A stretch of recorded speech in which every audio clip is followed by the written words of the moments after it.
नमस्कार, मैं स्वाति आपके अपने चैनल इंडियन माइथोलॉजिकल स्टोरीज में आपका स्वागत करती हूँ। आप सभी को धनतेरस की बहुत बहुत शुभकामनाएं। आज इस पावन अवसर पर आप सभी को धनतेरस की कथा सुनाने जा रही हूँ।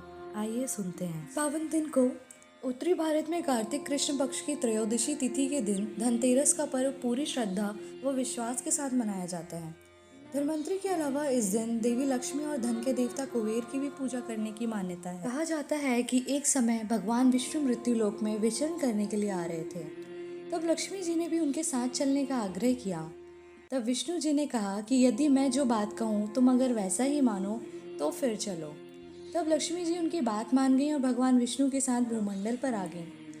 कुछ देर बाद एक जगह पर पहुंचकर भगवान विष्णु ने लक्ष्मी जी से कहा कि जब तक मैं ना आऊं तुम यहीं ठहरना। मैं दक्षिण दिशा की ओर जा रहा हूँ, तुम उधर मत आना। विष्णु जी के जाने पर लक्ष्मी जी के मन में कौतूहल जागा कि आखिर दक्षिण दिशा में ऐसा क्या रहस्य है जो मुझे मना किया गया है, और भगवान स्वयं चले गए। लक्ष्मी जी से रहा न गया और जैसे ही भगवान आगे बढ़े लक्ष्मी जी भी पीछे पीछे चल पड़ी। कुछ ही आगे जाने पर उन्हें सरसों का एक खेत दिखाई दिया। इसमें खूब फूल लगे थे। सरसों की शोभा देखकर वह मंत्रमुग्ध हो गईं और फूल तोड़कर अपना श्रृंगार करने के बाद आगे बढ़ी। आगे जाने पर एक गन्ने के खेत से लक्ष्मी जी गन्ने तोड़कर रस चूसने लगी। उसी क्षण विष्णु जी आए और यह देखकर लक्ष्मी जी पर नाराज होकर उन्हें श्राप दे दिया कि मैंने तुम्हें इधर आने को मना किया था, पर तुम ना मानी और किसान की चोरी का अपराध कर बैठी। अब तुम इस अपराध के जुर्म में इस किसान की 12 वर्ष तक सेवा करोगी। ऐसा कहकर भगवान उन्हें छोड़कर क्षीर सागर चले गए। तब लक्ष्मी जी उस गरीब किसान के घर रहने लगी। एक दिन लक्ष्मी जी ने उस किसान की पत्नी से कहा कि तुम स्नान कर पहले मेरी बनाई गई इस देवी लक्ष्मी का पूजन करो, फिर रसोई बनाना। तब तुम जो मांगोगी तुम्हें मिलेगा। किसान की पत्नी ने ऐसा ही किया।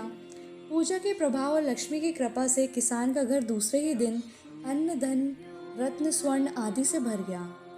लक्ष्मी ने किसान को धन्य धान्य से पूर्ण कर दिया। किसान के 12 वर्ष बड़े आनंद से कट गए। फिर 12 वर्ष के बाद लक्ष्मी जी जाने के लिए तैयार हुई। विष्णु जी लक्ष्मी को लेने आए तो किसान ने उन्हें भेजने से इनकार कर दिया। तब भगवान ने किसान से कहा कि इन्हें कौन जाने देता है, यह तो चंचला है, कहीं नहीं ठहरती। इनको बड़े बड़े नहीं रोक सके। इनको मेरा शाप था, इसलिए 12 वर्ष से तुम्हारी सेवा कर रही थी। तुम्हारी 12 वर्ष सेवा का समय पूरा हो चुका है। किसान हठपूर्वक बोला कि नहीं, अब मैं लक्ष्मी जी को नहीं जाने दूंगा। तब लक्ष्मी जी ने कहा कि हे किसान, तुम मुझे रोकना चाहते हो तो जो मैं कहूँ वैसा करो। कल तेरस है। तुम कल घर को लीप पोत कर स्वच्छ करना, रात्रि में घी का दीपक जलाकर रखना, सायं मेरा पूजन करना, तांबे के कलश में रुपए भरकर मेरे लिए रखना। मैं उस कलश में निवास करूंगी, किंतु पूजा के समय मैं तुम्हें दिखाई नहीं दूंगी। इस एक दिन की पूजा से वर्ष भर मैं तुम्हारे घर से नहीं जाऊंगी। यह कहकर वह दीपकों के प्रकाश के साथ 10 दिशाओं में फैल गई। अगले दिन किसान ने लक्ष्मी जी के कथानुसार पूजन किया। उसका घर धन धान्य से पूर्ण हो गया। इसी वजह से हर वर्ष तेरस के दिन लक्ष्मी जी की पूजा होने लगी। हे माँ, जैसा आपने उस किसान को दिया वैसा ही हम सबको भी देना। बोलिए लक्ष्मी मैया की जय, बोलिए विष्णु भगवान की जय।